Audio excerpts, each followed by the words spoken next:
সেজন্য কি করা উচিত? ধন্যবাদ। আমার একটা প্রশ্ন আছে, ছোট করে আমি বলতে চাই যে হ্যাঁ, আগে কিন্তু আমরা বাঙালি বাংলা ভাষার জন্য যুদ্ধ করেছি। আমাদের মিডিয়ামটা ছোট থেকেই দেখা যাচ্ছে যে ইংলিশ মিডিয়ামে যাচ্ছে। হ্যাঁ, বিশ্বের সাথে তাল মিলাতে হলে আমরা সেই মাধ্যমে যাব, কিন্তু আগে তো নিজেরটাকে প্রপার ওয়েতে জানতে হবে। সেই কিছুক্ষণ আগে কোশ্চেন করছিল যে বাংলিশ হয়ে যাচ্ছে, অনেক কিছু শর্টকাট ফর্ম শিখে ফেলছে। তো আগে কিন্তু নিজের জিনিসগুলোকে শিখছি না, বাংলা ভাষাটাই প্রপার ভাবে আমাদের দুজনের অত্যন্ত গুরুত্বপূর্ণ প্রশ্ন আসছে।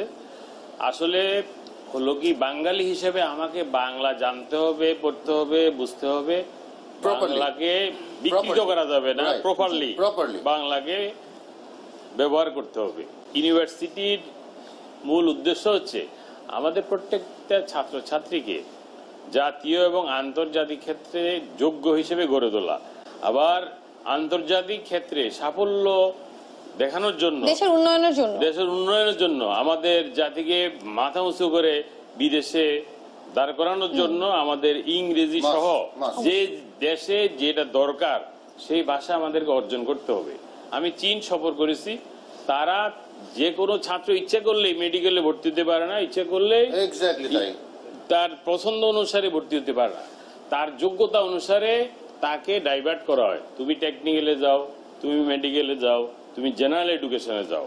বিশেষ করে এখন দরকার হলো বিজ্ঞানমুখী শিক্ষা। এই বিজ্ঞানমুখী শিক্ষা না হলে বাংলাদেশের মতো ঘনবসতিপূর্ণ দেশ, এই ঘনবসতিপূর্ণ দেশকে, এই শ্রম শক্তিকে, এই জনশক্তিকে কর্মশক্তিতে রূপান্তর করতে হবে। একটু আমি অ্যাড করব, আমরা যেহেতু স্বাধীনতার কথা বলছি, লেখাপড়ার স্বাধীনতার কথা যদি বলি, যে আমরা ইন্টারমিডিয়েট পাস করার পরে যখন আমরা ভার্সিটিতে এক্সামের জন্য যাই, তখন কিন্তু আমরা স্বাধীনভাবে সাবজেক্ট চুজ করতে পারি না।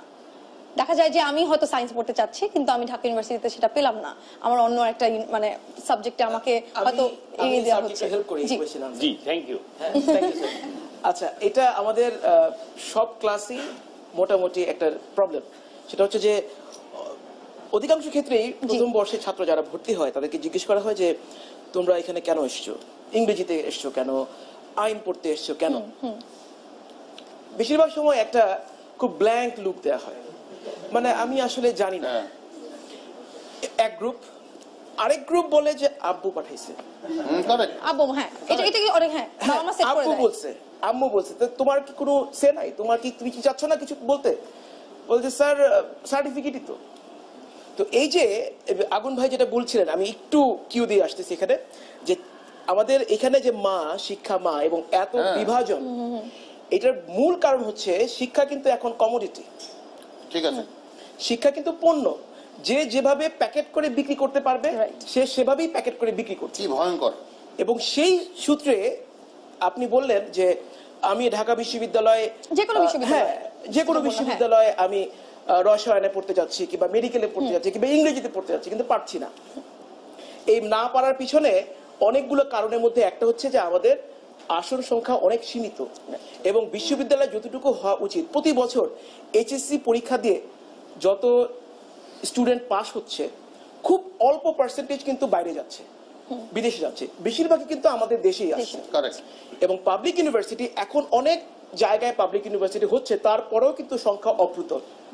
সেই জায়গায় মেকআপ করছে পাবলিক ইউনিভার্সিটি থেকে প্রাইভেট ইউনিভার্সিটি। কিন্তু প্রাইভেট ইউনিভার্সিটির সংখ্যাও কি খুব বেশি? খুব বেশি কিন্তু না। তো সেক্ষেত্রে কিন্তু ওই ধাক্কাধাক্কিটা চলে আসছে, যে কে কোথায় যাবে, কে কিভাবে যাবে, এবং তারপরে আসছে চয়েসের ব্যাপারটা। চায়নায় হিউজ পপুলেশন স্টুডেন্টদের, ওদেরকে এনকারেজ করা হয় ভোকেশনাল স্টাডিতে, ভোকেশনাল এডুকেশনে। আমি ব্রিলিয়ান্ট, তো আমি যাব হচ্ছে কারিগরি শিক্ষা, স্বাভাবিক। কারণ আমি ক্লাসরুমে যে থিওরিটা শিখবো সেটা আমাকে বাস্তবে অ্যাপ্লাই করতে হবে, এবং সেই জন্য কিন্তু ভোকেশনাল ট্রেনিং এডুকেশনের কোনো বিকল্প নাই। জি আপু, আপনি? আমার নাম ফাইসা আব্দুল সালাম, আমি ইংলিশ ডিপার্টমেন্টে পড়ছি। আমার অ্যাকচুয়ালি দুইটা প্রশ্ন ছিল। প্রথমত স্যারকে প্রশ্ন করব যে আমরা আমাদের স্বাধীনতা নিয়ে অনেক কথা শুনেছি, সংগ্রাম করেছি, অনেক কিছুই করেছি, ইভেন এখনো অনেকেই অনেক কিছু বলে যে হ্যাঁ আমরা স্বাধীন, আমরা চাইলেই অনেক কিছু করতে পারবো। আদৌ কি আমরা করতে পারছি? আর দ্বিতীয় প্রশ্নটা হচ্ছে একটু ভিন্ন। আমরা পরিচিত ইন্টারন্যাশনালি আমাদের নিজস্বতা নেই, আমাদের নিজস্ব কালচারের মাধ্যমে। কিন্তু এখন আমরা যেহেতু তরুণীরা যে বাহিরের কালচারটাকে ফলো করি, এতে কি আমাদের কালচারটাকেই ধরে রাখতে পারছি? এটা কি পরিবর্তন হচ্ছে না? ধন্যবাদ স্যার। খুব ছোট করে ধন্যবাদ। আপনার আমি কাছ থেকে আবার একটু শুনবো। চীনে ফিরে যাব। আমি চীনে যখন গেলাম, টেলিভিশন দেখলাম যে ওদের চাইনিজ টেলিভিশন ছাড়া এবং স্পোর্টস চ্যানেল ছাড়া আর কোনো বাইরের চ্যানেল নাই। কারণ হলো আমাদের নিজেদের জাতীয় সংস্কৃতিকে আমাদের লালন করতে হবে। এটা হলো মার্চ, স্বাধীনতার মাস। জি। এই অগ্নিঝরা মার্চে আমাদের শিক্ষা কি? আমাদের 30 লাখ মা বোন তাদের রক্ত দিয়েছেন, তাদের জীবনের বিনিময়ে আমাদের এই স্বাধীনতা আমরা অর্জন করেছি। এই স্বাধীনতা সম্পর্কে কোনো প্রকার বিভ্রান্তি যাতে কেউ না ছড়ায়, সেই জন্য আমাদেরকে সতর্ক থাকতে হবে।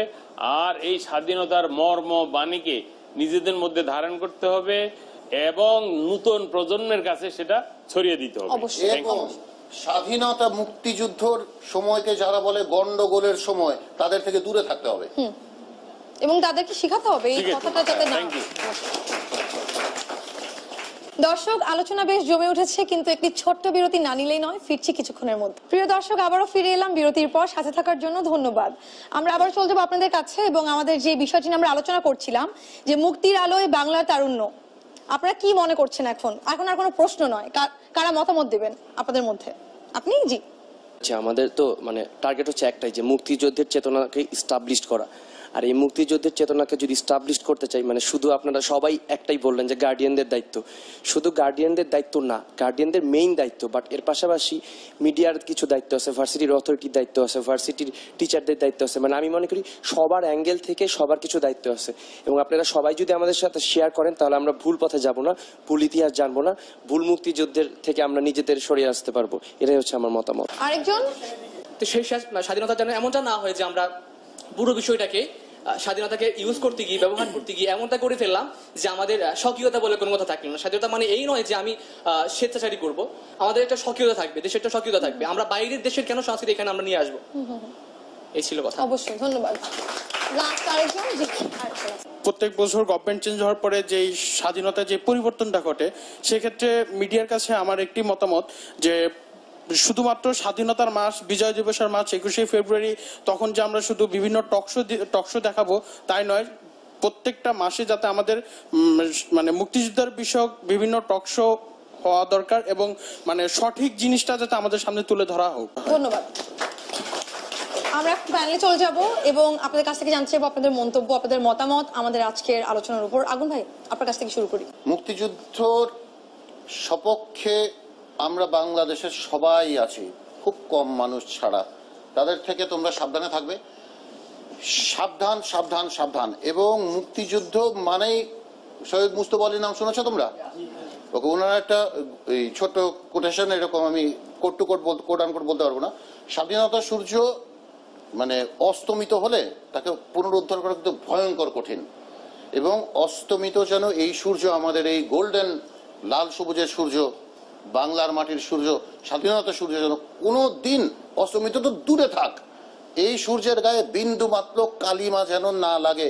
তোমরা তরুণ প্রজন্মের এটা ওয়ান অ্যান্ড অনলি প্রথম দায়িত্ব। তোমরা সবাই ভালো থাকবে। Thank you all. ধন্যবাদ ভাইয়া। সাবিহা, চলে যাবো তোমার কাছে। আমাদের টপিক যেহেতু আজকে মুক্তির আলোয় বাংলার তারুণ্য, এদিক থেকে দেখতে গেলে আমাদের দেশের যে তরুণেরা আছে, তাদের মাঝখানে মুক্তির যে বিষয়টা, মুক্তিযুদ্ধের যে বিষয়টা, এই জিনিসটা আরেকটু ডিপ ভাবে তাদের মাঝে ছড়িয়ে দেওয়া উচিত।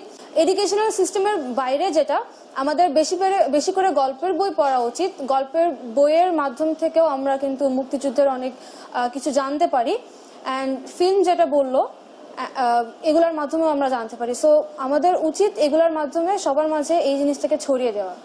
ধন্যবাদ। অ্যানি, তোমার কাছে চলে যাবো। আমি যেটা বলতে চাই যে ওখান থেকে একটা মতামত ছিল, বাইরের কালচারের ব্যাপারটা এখানে চলে আসছে আমাদের বাংলাদেশে।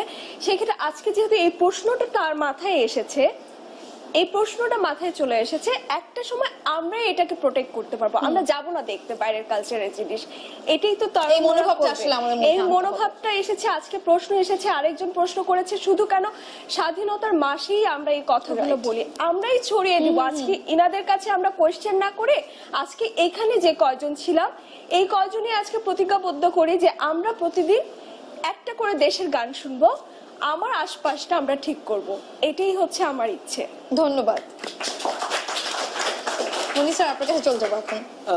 ওর কথা থেকে আমি শুরু করছি যে স্বাধীনতা আর স্বেচ্ছাচারিতা কিন্তু দুটো এক জিনিস না, তবে ডিফারেন্সটা খুব ফাইন, খুবই সূক্ষ্ম পার্থক্য। আমি এদিকে আসলেই স্বাধীনতা, ওদিকে গেলেই স্বেচ্ছাচারিতা। এবং তরুণদের এই ব্যাপারটা একটু সাবধান থাকতে হবে এই কারণে, কারণ তরুণ প্রজন্ম যারা, তারা কিন্তু যেটাই করুক, যেখানেই যাক, যাই করুক, তারাই কিন্তু হচ্ছে এক্সাম্পল, উদাহরণ। আগের এবং পরের যারাই থাকুক না কেন, তারা হয় শেখাবে না হয় শিখবে। যা তরুণরা করবে তা থেকেই কিন্তু পরের জেনারেশন শিখবে। সুতরাং স্বাধীনতা এবং স্বেচ্ছাচারিতা আমাদের কিন্তু খুব খুব সাবধান থাকতে হবে। ধন্যবাদ। ধন্যবাদ স্যার, সবশেষ আপনার কাছে চলে যাব। স্বাধীনতা আমাদের অহংকার, মুক্তিযুদ্ধ আমাদের গৌরব। এই মুক্তিগামী জনতার আশা আকাঙ্ক্ষাকে তরুণরা বাস্তবায়ন করবে। সেই বাস্তবায়নের জন্য তাদেরকে যোগ্যতা অর্জন করতে হবে। ইস্টার্ন ইউনিভার্সিটি তাদেরকে যোগ্য হিসেবে গড়ে তোলার জন্য সার্বিক পদক্ষেপ নিয়েছে। তরুণরা তোমরা নিজ বলে নিজ যোগ্যতায় এগিয়ে যাও, আমরা তো জাতি তোমাদের সাথে আছে। ধন্যবাদ। ধন্যবাদ স্যার। আমরা অনুষ্ঠানের একদম শেষ প্রান্তে চলে এসেছি। আপনাদের সকলকে জানাচ্ছি অনেক অনেক ধন্যবাদ, এবং ধন্যবাদ জানাচ্ছি ইস্টার্ন ইউনিভার্সিটিকে। আগুন ভাই, আজকে তো আপনি আমাদের মাঝে আছেন, একটা গান তো শুনতেই হবে, এবং গেলে ওই ধানই ভাঙতে থাকবে, আর কোনো কাজ নাই। গান শুনে শুনে বিদায় আমরা অবশ্যই শেষ করবো অনুষ্ঠান, কিন্তু তার আগে আমরা দর্শকদের কাছ থেকে বিদায় নিয়ে আসবো। মুক্তিযুদ্ধের মাধ্যমে অর্জিত স্বাধীনতা সর্বক্ষেত্রে আমাদের তরুণরা সঠিকভাবে রক্ষা করবে, এবং এটাই কাম্য। আমি মনিকা আজ আপনাদের কাছ থেকে এখানেই বিদায় নিচ্ছি। আপনাদের সাথে আবারও দেখা হবে আমাদের আগামী পর্বে। সেই পর্যন্ত আপনারা সকলেই ভালো থাকুন এবং আমাদের সঙ্গেই থাকুন। ৭১-এর মা জননী, কোথায় তোমার মুক্তি সেনার দল, যারা অস্ত্র হাতে ধরেছিল, মাগো তোমার তরে মরেছিল, ওমা যাদের ভয়ে পালিয়েছিল শত্রু সেনার দল, ও মা ৭১-এর মা জননী,